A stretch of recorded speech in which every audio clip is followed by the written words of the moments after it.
What's up, you guys? Nikki here with WarriorBabe, and welcome back to our weekly Q&A. You guys know the drill if you guys been keeping up for the past couple weeks. If you don't know this drill and you are new to this channel, welcome. Make sure to smash that like button, subscribe to this channel, because every single week I am taking 4 questions from a previous live Q&A that I do weekly on Tuesdays at 6 p.m. Eastern Standard Time at facebook.com/WarriorBabe Nikki. And I take those 4 questions from that live Q&A and I'm gonna answer them here for you guys right now. All right, so if you guys are excited, again, be sure to smash that like button. I am stoked to be here with you guys right now and do this Q&A and provide any help around questions that you have that will put you on the right path towards your journey. All right, well, let's dive into it right now. Question number 1. How do you discipline yourself to resist the cravings? They feel overwhelming at times. So I have a 2-part answer to this question. The first part is you got to assess your nutrition that you are doing already on a daily basis. If you're not giving yourself enough food or enough of the right types of macronutrients, that one being in the protein world, then you're gonna feel like you have endless amounts of cravings all of the time. You're gonna feel like you're gonna have to walk down the hallway at your work and stick your hand into the candy jar of your coworkers that they have on their desk. So the first thing that you need to address is making sure that you're getting enough of the right macronutrients on a daily basis that's going to curb your cravings. And protein is one of those things. It's going to help you feel fuller for longer periods of time. It's going to knock down those cravings in general. Getting enough protein macronutrient. The second part to that question is tapping into, does this craving that I want to fulfill right now by sticking my hand in a bag of Doritos, or by having some chocolate at the end of the night, or indulging in food that maybe doesn't serve me with the goals that I want to accomplish? So I always say, like, think about not so much who you are right now, but think about the person that you're working to become. And that person that you're working to become in the long run, is that person letting this craving control her instead of her controlling it?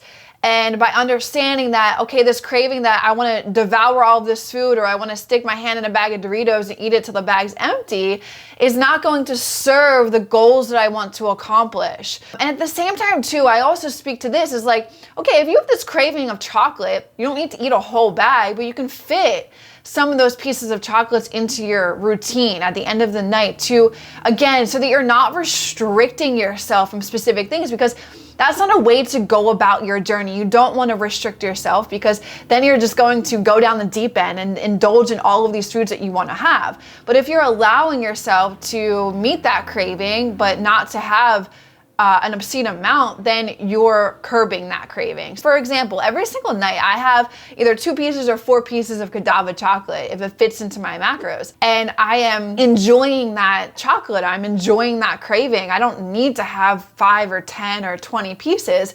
I can get the fix within 2 or 4. So it's all about, again, making sure that you're eating enough of the right foods on a daily basis, thinking from the endpoint of your goals and what's required of you to meet those goals, and making sure that you're not letting the cravings control you, but you're controlling the cravings. And then also make sure that you're not entirely restricting yourself, that you understand that you can work in the types of foods that you want to enjoy. Question number 2. While I'm in a cut phase, how often do you recommend measuring body fat and or weight? Daily, every other day, weekly? Thanks. This is a great question, and I'm so happy that I'm able to speak to this right now. First of all, I want you guys all to understand that the weight is not an indicator of your progress. That number on the scale does not justify your means of success. That weight number is always going to fluctuate. So for a beginner in that weight realm, you may be triggered by that number on the scale. It's either going to make you feel elated, or it's going to make you feel extremely frustrated. So if that's the case, then maybe just weighing yourself on a weekly or bi-weekly basis is the best thing that's going to support you and the longevity of your goals.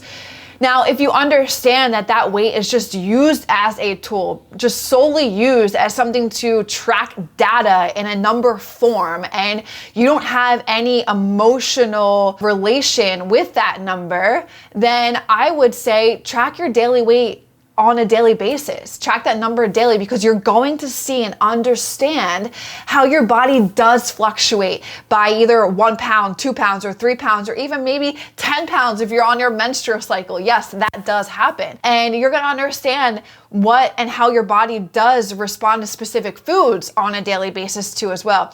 And it's gonna help you just know that this is just a specific data point that is a way to measure your journey. And it doesn't mean anything other than just seeing how your body fluctuates. Now, when it comes to body fat, weight loss is not linear, as many people think it is. It's going to happen like this.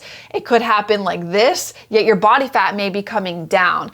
Your body fat is definitely going to be an indicator on a more linear progress of your journey. And the best way to measure your body fat is by an in-body scan or a DEXA scan or a bod pod. That's more of a reliable point to focus on.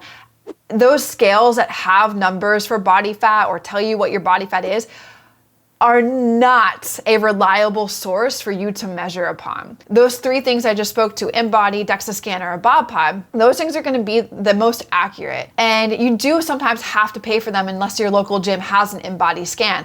So, measuring your body fat on a monthly basis, or maybe even a 2-month, bi-monthly basis, whatever is supporting you and your understanding around all of these is just being a tool to measure your progress is going to be the most benefit for you. Now, when you do measure on a monthly or bi-monthly basis for your body fat, you need to do it the same way consistently every time. What I mean by that is if you're measuring your body fat one time in the morning and you haven't eaten, you've already gone to the bathroom, you have to do that the same time the next month. If you're somebody who's measuring your body fat on your period one month and then you're measuring it off your period the next month, that's gonna just skew that number. If you're somebody who is going in and measuring your body fat in the morning, but then measuring your body fat after a workout the next month, it's going to skew that number. So you just wanna make sure that you're consistent with the way that you're measuring your body fat on a monthly or bi-monthly basis. Question number 3, can doing too much cardio hurt you if your goal is building muscle? I'm gonna say that yes, but I'm saying yes because not many people pay attention to how much food they have to eat when they're doing tons and tons and tons of cardio. Marathon runners or people that are getting ready for long distance endurance events who are not paying attention to their nutrition will have their body tap into their muscle stores because muscle is active tissue. Your body's gonna go searching for energy to help you sustain that long endurance activity. And it's gonna do that by tapping into your muscle stores, grabbing energy from your muscle stores, and providing you that energy so that you can partake in that specific activity. So yes, it can hurt your overall goal of building muscle if your nutrition is not paired correctly with the amount of cardio that you are doing. And it is an epidemic in the fitness industry that nutrition is the hardest thing to nail down, and a lot of women don't eat enough of the right types of foods, yet they feel like the ultimate way to get the goal body composition is to do X amount of cardio and a set amount of cardio. Whereas cardio is only gonna make you look more of like a skinny fat version of yourself. It's not gonna give you that tone, it's not gonna give you that muscle. Strength, workouts, resistance against that muscle is what's going to give you that toned look that you want to accomplish. It's not the cardio. So if you're doing too much cardio, let's say you love cardio, you just gotta make sure that you're pairing it with the right amount of nutrition that's gonna help you also meet that endurance activity, but also help you to preserve that muscle mass that you want to keep on your body. And you gotta understand that cardio is an endurance activity, so it requires less strength. So your body's going to adapt in that sense to fulfill that endurance activity. And vice versa, when you are doing a strength-based workout and you're training your body for strength activity, your body's going to adapt that way. So you just gotta understand what your goals are and make sure that you're pairing the right nutrition and the right type of exercise to meet that goal that you want to accomplish. Question number 4, what are the most important supplements you take to keep muscle when in a calorie deficit? Great question. As you guys can see, I have First Form Sports Bra on right now. This is the company that I rep and stand behind for his supplements. They are amazing. They have great quality to the supplements that they provide. So First Form, everything is in the link to the description below. But I want you guys to understand that the most important supplement is not a supplement that's going to help you from taking a protein or a carb or a pre-workout or, X, Y, and Z that's going to get you to where you want to get to with a result of a caloric deficit. The number one supplement that you need to be making sure that you're nailing down is your nutrition and being in that proper caloric deficit. That's going to get you the result that you want to accomplish, okay? What I've always preached and what I will always stand behind is that supplements will not get you the end result. They benefit you in getting the end result, but they're not going to get you that end result. They're going to benefit and help you along your journey. Hard work, consistency, and dedication is what's going to get you that end result that you want to accomplish, and being in a proper caloric deficit. Now, if you are in a proper caloric deficit and you're doing everything the right way, then a supplement, again, is going to benefit you. And the two that I would preach to is a protein powder and a carbohydrate powder. And I would take them immediately following my workout in a post-workout sense in a shake.